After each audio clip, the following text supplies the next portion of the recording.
Ya, terima kasih Anda masih bersama kami. Bagi Anda yang baru saja bergabung, kami hadirkan kembali 3 berita utama hari ini. Hujan deras disertai angin kencang mengakibatkan pohon tumbang dan menimpa kendaraan serta merusak kabel listrik.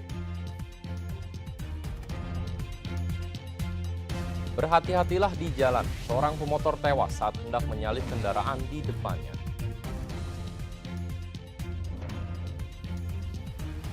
KPU Maros temukan ratusan surat suara Pilbub dan Pilgub dalam kondisi rusak dan tidak bisa digunakan.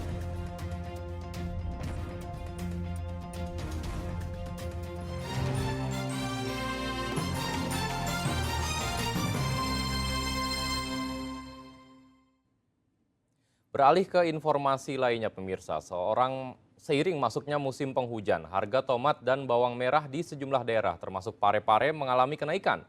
Bahkan harganya melonjak hampir 3 kali lipat.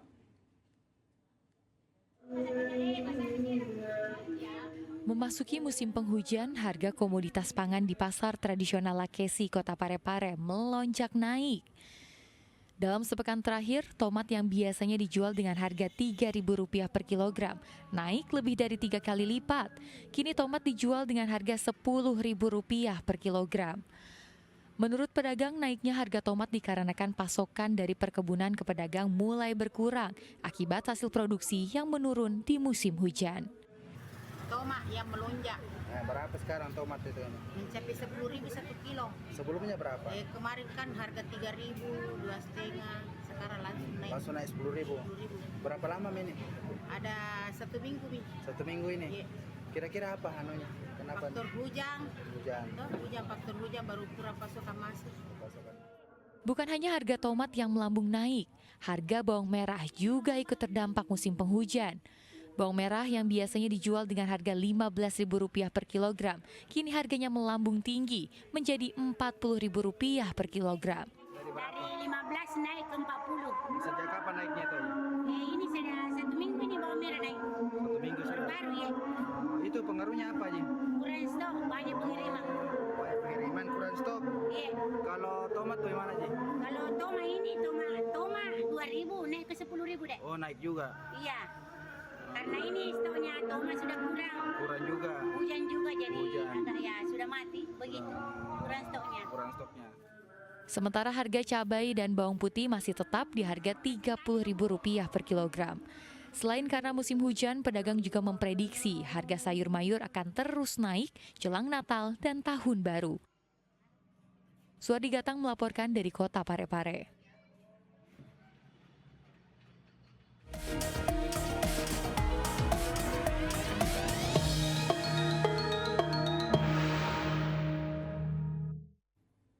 Kembali, netralitas ASN diuji dalam pemilihan kepala daerah. Di Kabupaten Goa, seorang ASN yang berdinas di Kementerian Agama Goa ditetapkan tersangka karena terindikasi melakukan kampanye, mendukung salah satu paslon di tengah penyuluhan bimbingan agama.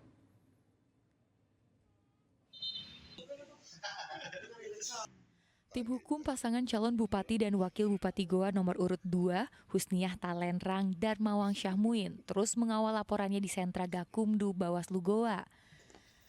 Jumat lalu, Satreskrim Polres Goa akhirnya menaikkan status terlapor menjadi tersangka.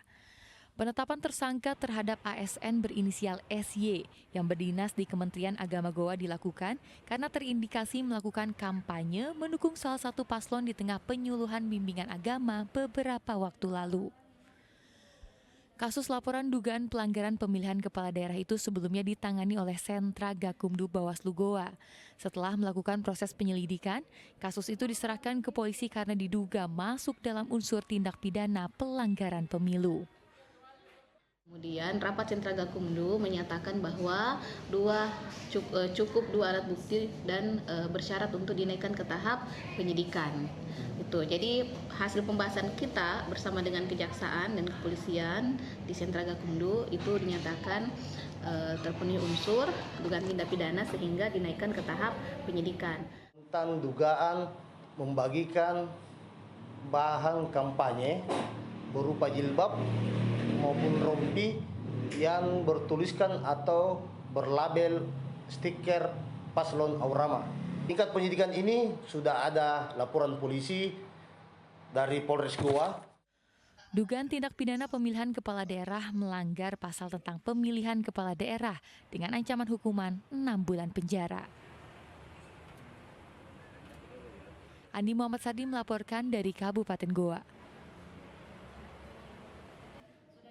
Komisi Pemilihan Umum KPU Kabupaten Maros menemukan ratusan surat suara calon bupati dan calon gubernur yang rusak. Kondisi surat suara yang dinyatakan rusak itu karena kusut, sobek, atau bernoda. Pelipatan dan penyortiran surat suara calon bupati dan wakil bupati Maros serta calon gubernur dan wakil gubernur Sulawesi Selatan masih berlangsung di kantor KPU Kabupaten Maros Kamis yang lalu.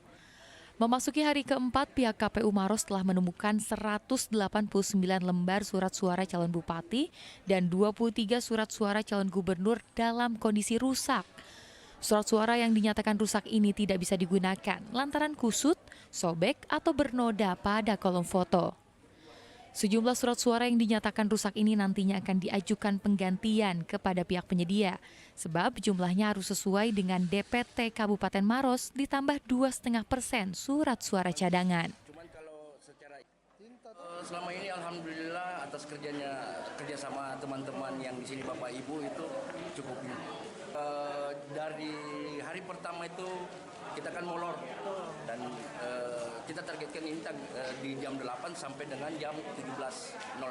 Tahapan itu sembari kami menunggu alat kelengkapan TPS lainnya untuk disortir juga setelah masuk semua kebutuhan untuk di TPS itu kami insya Allah pengepakan kisaran di tanggal 20. Jumlah surat suara Pilbub dan Pilgub yang disortir serta dilipat masing-masing berjumlah 286.203 surat suara. Sedangkan surat suara untuk pemungutan suara ulang berjumlah 2.000 lembar.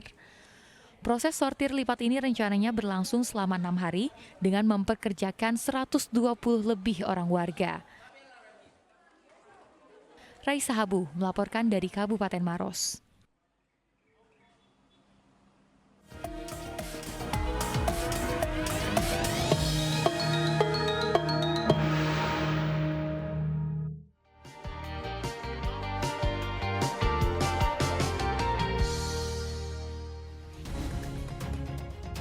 Ya, informasi tadi mengakhiri jumpa kita. Atas nama rekan yang bertugas, saya Ridho Yahya mengucapkan terima kasih atas kebersamaan Anda. Selamat beraktivitas dan sampai jumpa.